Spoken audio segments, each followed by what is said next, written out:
Hey everyone, and welcome back. It's been a little while, Jeff, but we're finally back behind the saddle again. Yeah, we're getting them back into it and everything. Yeah. I enjoy doing these things. I actually look forward to it because very informative. We do a situation where we was always talking about how we're going to get the information out, how we're going to get it out, and all of a sudden y'all came along with this podcast, and so people, not just the information, but we're somebody that they can see. Now the problem with that is they see me in the store and say, I saw you on the podcast, so answer this, and this, but that's what it's all about. Yeah, very good. Well, today we're going to talk primarily about a program that I'll tell you what, of all the programs in Livingston Parish, this is absolutely my favorite because it has to do with the kids of Livingston Parish, and that is the Assessing the Need program. Yes, absolutely. We start today, actually. Yeah. We are in front of all the little stores here, the AGs. We've got all the Carters, the Canes, the Oak Point up in Watson, and all the village markets down in the south part of the parish.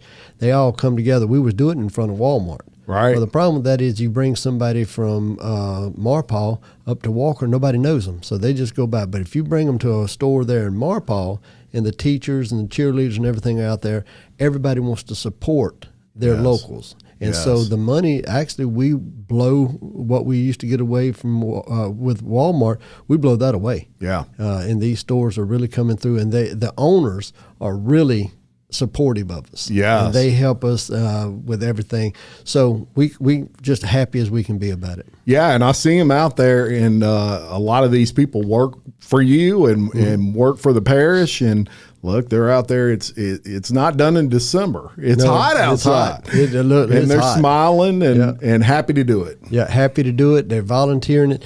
This year we changed it up a little bit, Jim. Used to we was doing it on Saturdays and Sundays. Yeah. Well, what we found is that Sunday morning, I would go stand out in front on Sunday mornings and everything, and people that's come by that, and we used to make a joke about it. They were supposed to be in church, and all of a sudden they'd see Jeff out there, and they'd come over and give. So I would raise a lot of money on Sunday mornings. Oh, very good. It was just funny. Yeah. But we found out, what we did find is that Sunday around 11 o'clock, it just died down. So you're basically out there from 11 o'clock to 5, and everybody's home, they're eating lunch, they're doing all this stuff. And so we switched it up this year. We went to Friday afternoons from 3 to 7 and Saturdays from 8 to 4, 8 to 5. Yeah. Okay. And we feel like that's the better traffic. Sure. And that way we're not working on Sundays. Wow. Very good. And 25 years. 25 years. Does it seem like it's been that long? It's a blur. Yeah. When we started this thing 25 years ago, Mom and Dad opened up their church, and we took them in there, and the way we did it back then, we took all the supplies and everything and put them in the church, and then we filled each bag up ourselves. Yeah. And then we put them in Jeeps, and volunteers drove them to all 40-something schools. Wow. And that took 2.5 weeks. The first year we did it, Mom and Dad were going to close down on Wednesday night and let us have it from Monday to Friday. Well, we went from Monday to like Tuesday of the next week. So Wednesday night was shut down, Sunday was shut down, and their church people actually come in and started helping us fill the bags, and we took it as a mission. Yeah, and it really all of a sudden is. we were just, we looked like little ants. We had red Jeeps back then, and boy, we'd just fill them up, and off to a school we'd go. Yeah. We fixed that a lot because now we are out at Suma Hall, and the schools come to us, and so now we just got to get all the supplies. We've got to aisle them out, and then we put the schools' names on them, and then they come driving through. And I get to see all the teachers, all the principals and everything as they come in and pick up the supplies. What do we need to do better? What do we need to do next year that would be, nope, this is good, or we need you to change this. And we load everything up in the trucks, and we start at 6 o'clock next Wednesday doing the supplies. And then by about 9 o'clock, everybody's picked everything up. We clean everything up, and by 11, we're through. I love that. That's a great deal. Yeah, and streamlined after Streamlined. 25 years. Yep. You learned from the prior years, and it's a system now. Y'all got it down for sure. Yeah. A few years ago, the very first one, my little girl was just little, 2 or 3 years old. So somebody was using a knife to open up the boxes and everything. They'd set it down. They'd put the supplies in and everything. Got to the end, and we're like, where's the knife? He's looking for his knife. We had to go back through every bag because she took one and it was supplies. So she just put it down in one of the bags. Well, there you go. And you know when it was? It was the last one. Oh, of course. It's always the last one. You know, if we'd have started the other way, it'd have been over there. So we always remind her of thanks for your help. But yeah. We don't need any knives in the school we supplies. don't need it. We just our thought was we could just see a kid getting that and having a knife. Oh yeah. Program dead in the first year. That's right. Yeah, dead in the first year. We thought we did a good thing. We killed. Just it's out. That's can't it. do it. That's it. And look, I can't think of anything. I don't know if tragic's the word, but more sad than any child not having school supplies. That's all kids should be able to have anything they need to learn. Yeah. And that's why that program, personally, to me, is a program that I support.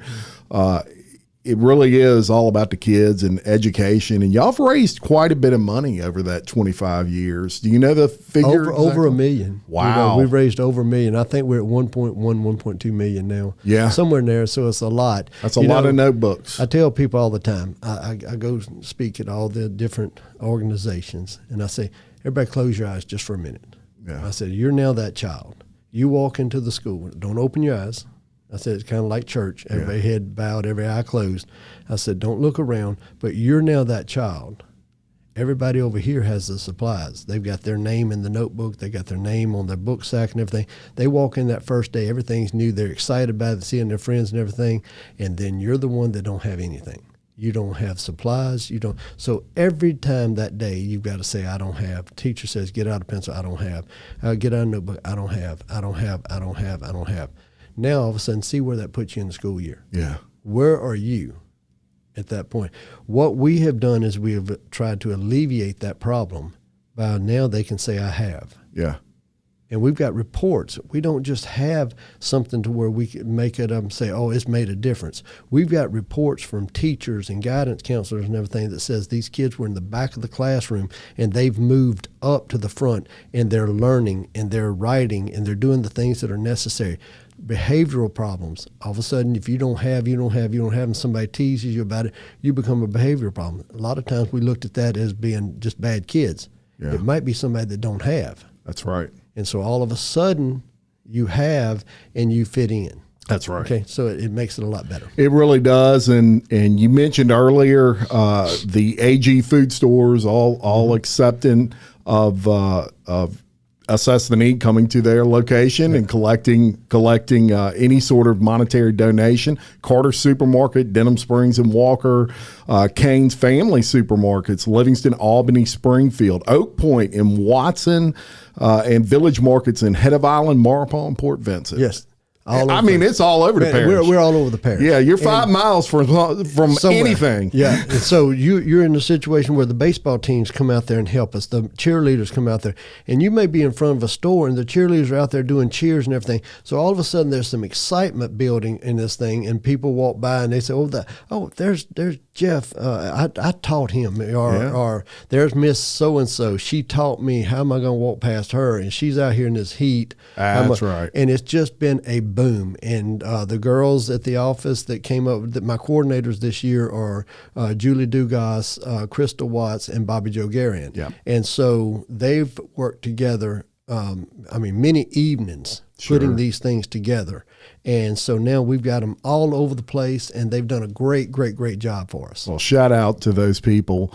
And I did some research, and it's about 3,400 kids you're expecting to help this year with this program. Yeah, 3,400. Wow. So that's making a difference. Oh, that's making a big difference. Yeah. When it first started, Jim, I had come up with this thing, me and my wife. Somebody told us about the kids starting school don't have the supplies. Well, let's do this. So Delia actually came up with a name, Assessor's Office, Assess the Need. Oh, it's perfect. So she's a good one. Yeah. She's been known to be able to do a lot of PR work. She does a little bit. She does all right.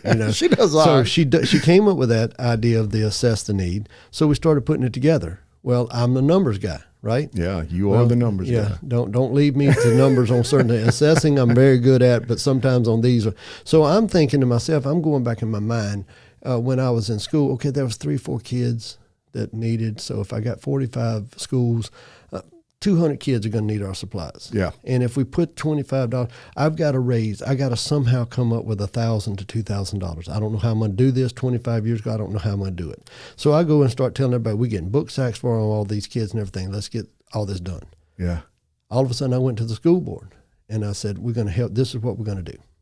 And we're laying up there and they're shaking their head. And I said, so how many kids do you think? They said about 10%. I said, okay, that's kind of what I was thinking. How many kids we got in the system? 14,000. I said, oh, Lord, I got to come up with 1,400 kids. Yeah. And I was thinking it was 200. Yeah. So I called my mom. I said, can't do it. Let's scrap this. She said, oh, yeah, we can do it. She said, he owns the cattle of 1,000 hills. She said, this program is going to be designed to help kids. She said, listen to me. He is not going to come up short. He is not going to let you come up short. Amen. She believed that. I did not. I didn't believe. I was like, this is not going to happen. Yeah. This is just not going to happen. All of a sudden, we got to working into it. And she got all of her prayer groups praying. This is a mission. We're going to do this. We're going to make a difference in Livingston Parish.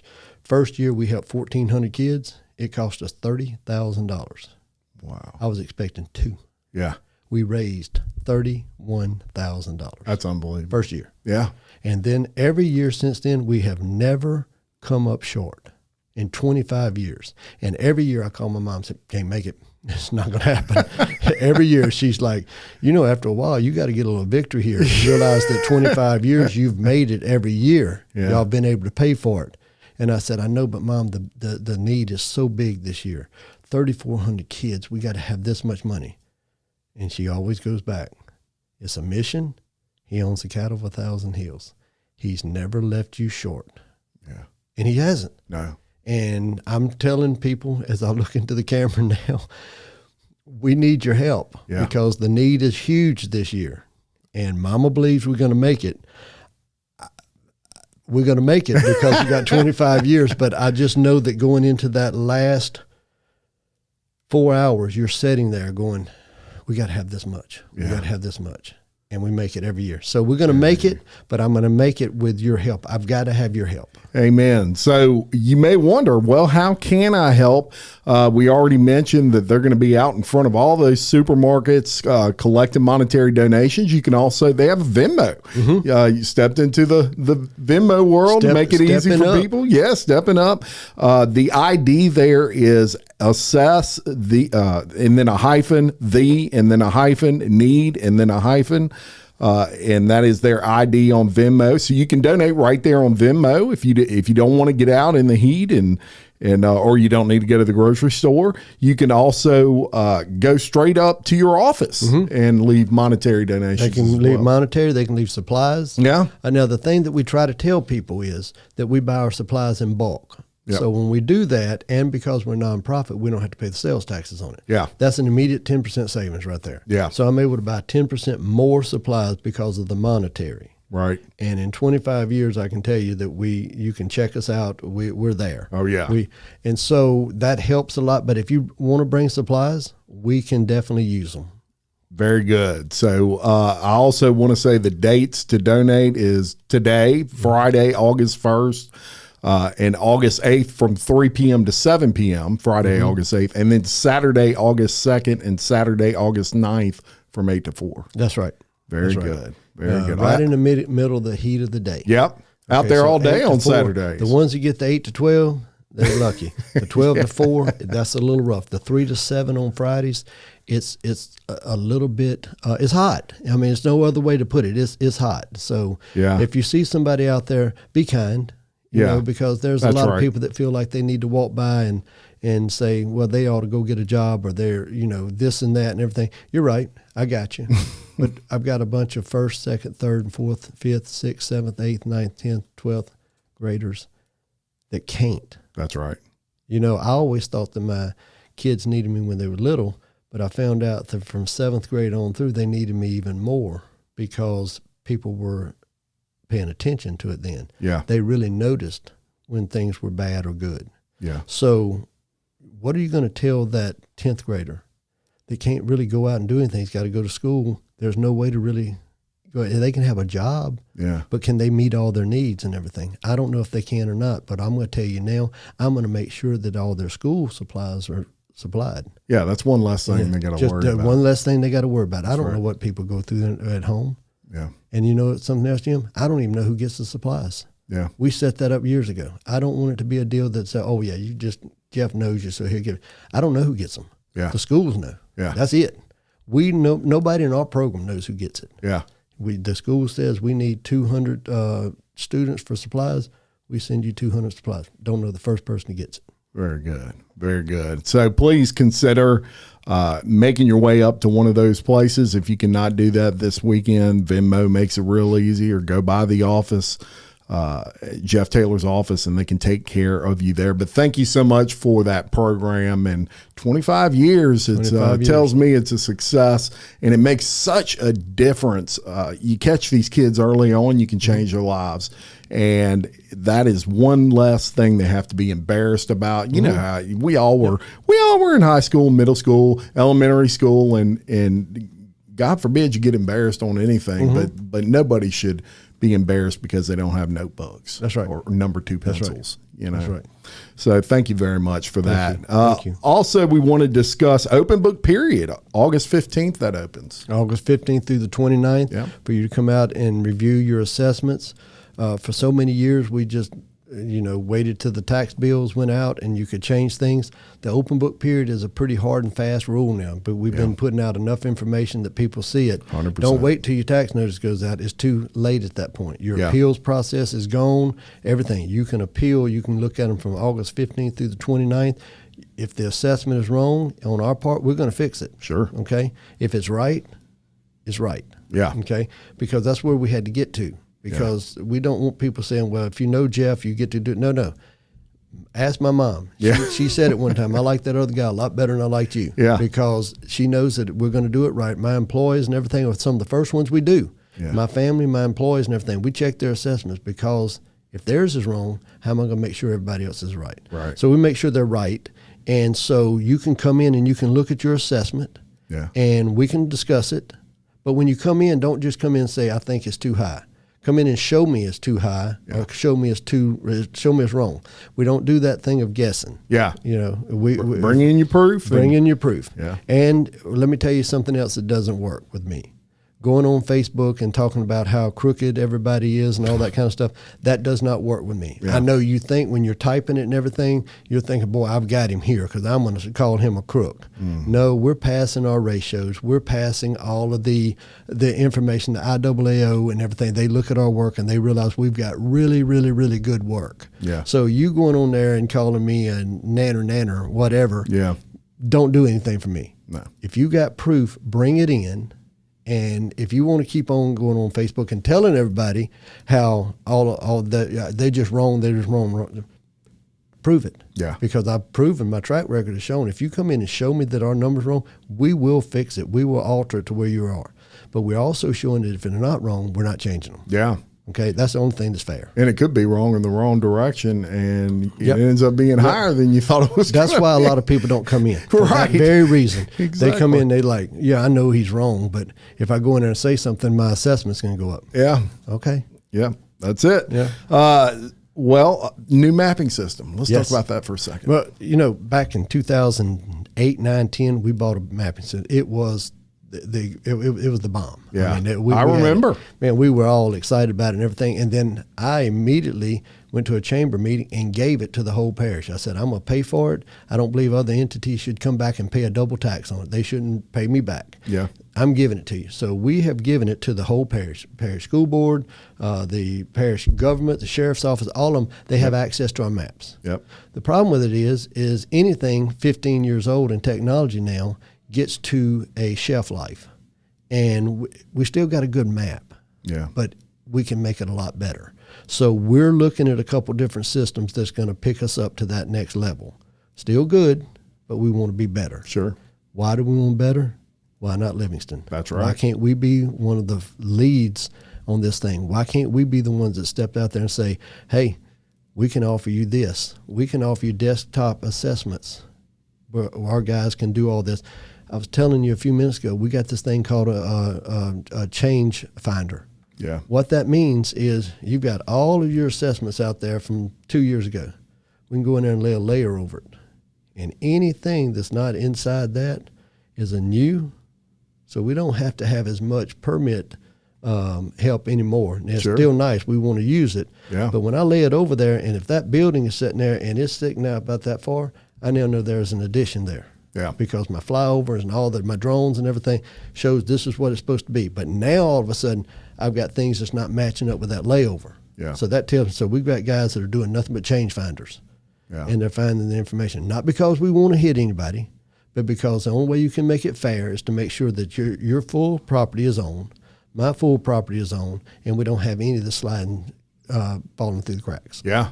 Yeah, and it looks state of the art. Technology changes all the time, and certainly time to get a new mapping system. The one you have works, but it is not. It's getting a little outdated compared to what's out there now. It works and is better than probably 90% of the mapping systems in the state. Yeah, as far as assessments and everything go, but I don't want to be 10%. I want to be that one. Yeah. I want the people to call it whatever you want. You know this for years. I'm like, what's the best one? That's right. Go get it for me. Yeah. I want that one because I want Livingston Parish to be the best. That's it's right. just simple. You know, and I'm going to say it just so for everybody that wants to go on Facebook again, when I retire, I'm going to still be saying I want Livingston Parish to have the best. Yep. It's not a political statement. It's the fact that I'm from here. I want us to have the best. I want people to look up to Livingston Parish. Absolutely. And we've got it going. That's it.